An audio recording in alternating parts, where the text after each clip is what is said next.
เตรียมนะคะเตรียมเป่าตังนี้1 2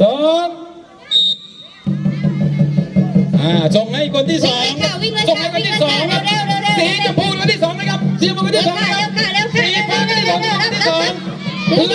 2อย่าให้ร่วงอย่าให้ร่วงไปแล้วค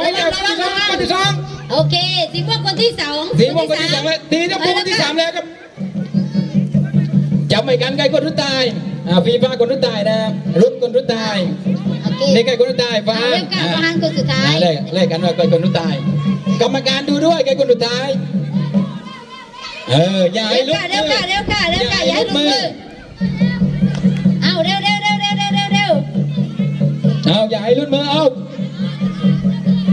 เหลือ2คนสุดท้ายแล้วสีชมพูแล้วก็สุดท้ายแล้วใครคนรุ่นตายใครคนรุ่นตายใครคนรุ่นตายจะไม่ดีเร็วคนรุ่นตายสีชมพูก้าวไปเลยครับที่